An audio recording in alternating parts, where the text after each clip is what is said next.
thing. Yes, let's start with Chad. Because I did have to. I took credit last week. I'm going to retake credit again for basically calling the Chad storyline. Go ahead and explain. So basically, the whole thing about how I was really on before I knew that he was tied up in the Wyatt Six thing. Mm-hmm. I was really harping on why did they retcon this whole family thing with Chad Gable and Otis and Tozawa and Maxine. And I was like, it just seems weird. It just came from out of nowhere. They never actually built any kind of story kind of thing where they were doing family things together. Everything was just always in ring, that kind of thing.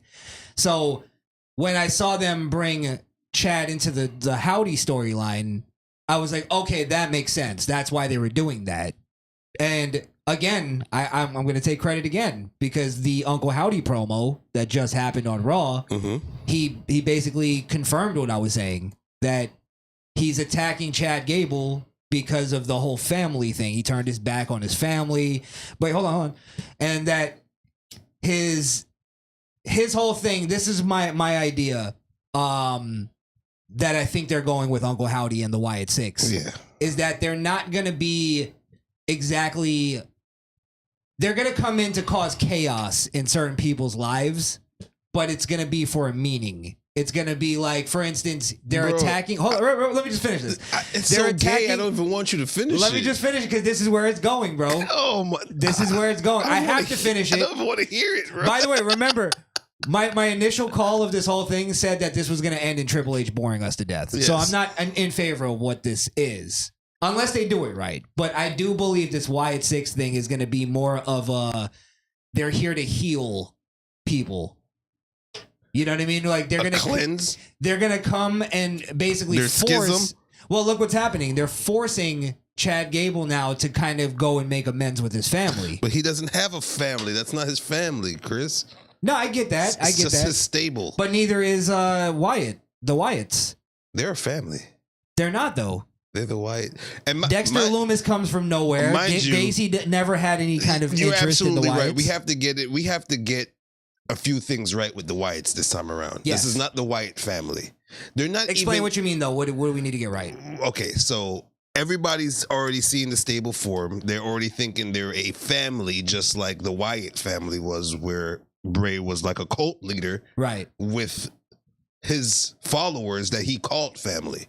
Where the Wyatt Six is, we also have to realize that they're not even using the number 6. So for us, it's SICKS, like 6, like they're sick. Yeah. So first, let's all drop there's 6 members. It might have been supposed to be 6 members when Bray was alive. There's no 6th member now. And if there is a 6th member, it's Bray's spirit. The spirit of Bray Wyatt. So it's not 6 SIX more than it's SICKS. Right. So and WWE hasn't actually shown it written anywhere, right? Okay. Yes, they have. Their clothing online. Says SICKS. Yeah. Okay. That's when I realized, it's 6. Like, that's how I saw the vision. Like when I read it. It's on the not shirt. the number. Yeah. It's the trick. It's the trick. Yeah. But I'm sorry. So you're saying they have to fix. They have to do it right this time. What else do you mean by that? They have to do. They also have to understand, like, if we have writers that formulated the Fast and the Furious movie with all this family shit, it's oversaturating now. Too much family stuff. Much family shit now. We're not even a family-oriented show. Why are we so tied into this family bullshit lately? It's nauseating. It's one of those things that if you're gonna do, hey, these 4 guys got together, they didn't know each other, but they became such good friends that they now see each other as brothers. They see each other as family. Different. But in order to do that, you have to tell the fucking story. That's why I was saying, if you're gonna do wrong. We never got a fucking story of the Dudley Boys. And them motherfuckers grew. They had Big Papa Pump as a fucking Dudley at one point. They started as almost a comedy gimmick. Like where they were all put together as a family, but they were obviously not. They were obviously not. I guess the gimmick was supposed to be Devon and Bubba are brothers, but they're black and white. Right. They were supposed to, I guess, beat racism or some shit. It's like an interracial kind of thing. Yeah, there was no story between them. I started to dig up other people just to see where their storylines begin and where they even the national disasters. They're just two big niggas that work well together. Yeah, but like, back to the Dudleys though. You never looked at the Dudleys as like real brothers though. I did. I never. I saw them as like just really good friends. It's like the APA. I saw them as like they're just really good friends. I never saw them as like brothers. What I'm saying is this: I saw a fan made documentary. Or not documentary, a fan made like vignette online, and it was telling the Otis and Chad thing, and they were like playing the Otis talking about we were family and we were this and that, you know what I mean? Yeah. And it was heartfelt, and I was like, I could see WWE doing that. I think that's why they had Otis cut that promo. Right. The problem is when they were showing like any of their stuff, any of their like videos or any of their segments, it was always in the ring.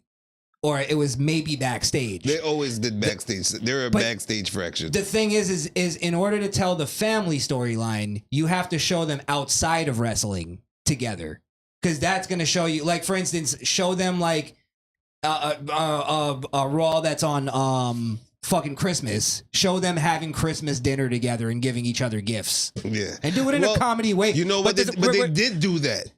They did have segments during Christmas and Thanksgiving when they were backstage. They weren't like in a different place. They were in a place. No, they've never been different places. That's the thing, is where that's what tells the story. It doesn't. You don't even have to say, "Oh, look, they're not even." They hang out outside of wrestling. Can you give me an instant where we seen that before? Because we used to just let our imaginations run wild. Even with Edge and Christian, it wasn't until we are grown when they started showing documents of them when they were younger in like the backyard wrestling. Well, no, they were showing us a lot of stuff, a lot of personal stuff with those guys. Yeah, like later. Not super later. Oh, they were super later. I don't think so. Because remember internet wasn't prominent for us back in the day, and I used to ponder: were they brothers?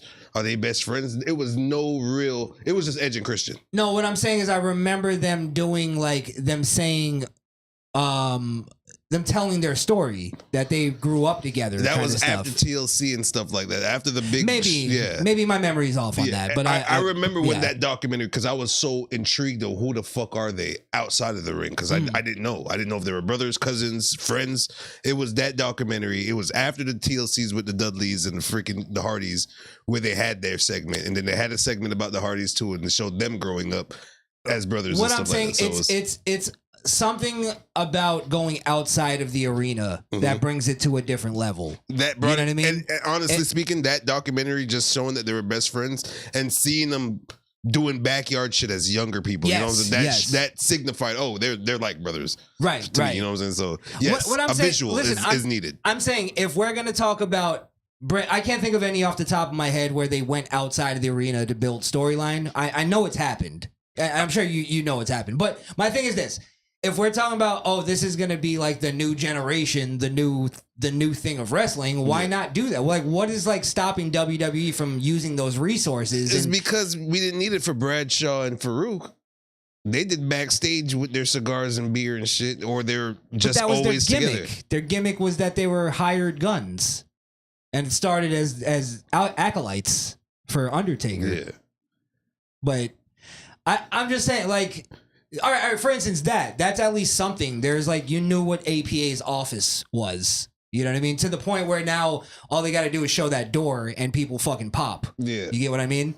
Like, I'm just saying and also in that they were still telling story with a lot of other wrestlers where they all like be playing poker. Yeah. And it'd be like all the little jobbers and shit. I also realized one thing where we have a disconnect.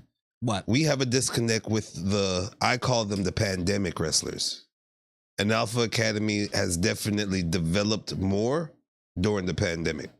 They were doing all the background, the digital exclusives, the shit that we don't care to watch because it's not on. They were using their mid-card heavily. Right, and then they became the TikTokers. They're the ones on TikTok first, doing TikTok videos, doing all the TikTok challenges, representing WWE. They always just use them to do that goofy shit. And that's when Tozawa and Maxine and he started doing the dance and all that stuff. Yeah, that's when it started really becoming something, and it's pandemic. Yeah, you know what I'm saying? So I was just saying that. So I think that time it was just we have time to just do bullshit and record it. Now let me ask you this question. And I know this is like a small detail you probably won't remember if you did see it. Did they ever play up this family thing? No. Right. That came from out of fucking nowhere. They played up like he's the little guy but strong, and he's the big guy that's strong. And they would do little funny things like Chad would jump on his back or get on his shoulders, or he'll carry him like a baby comedy shit. A lot of comedy. Yeah. And then Tozawa with the dance was super comedy. And Tozawa came in with made it even. Yeah. It made it jobber comedy. And then the broad came in and just tried to be funny. Now I did have this thing, and you. They were great heels too. The Alpha Academy. Yeah. Yeah. Look, none of this is me doubting. Like, for instance, I love what Chad's been doing lately. Right. He's been killing it. Honestly, even in his promos, he's been killing it. Chad was more Kurt annoying when he was heel Alpha. Yes. Yeah. And also right now, Chad is almost Kurt Angle when he first debuted. GM Kurt Angle. That's what he is now. Maybe. But he's playing a very hateable character. But he's also funny. He has a personality. So he's great in what he's doing right now. Yeah. Even when the Wyatt Six sort of started stalking him, and he was doing the like scared thing, turning every corner, and they were standing there.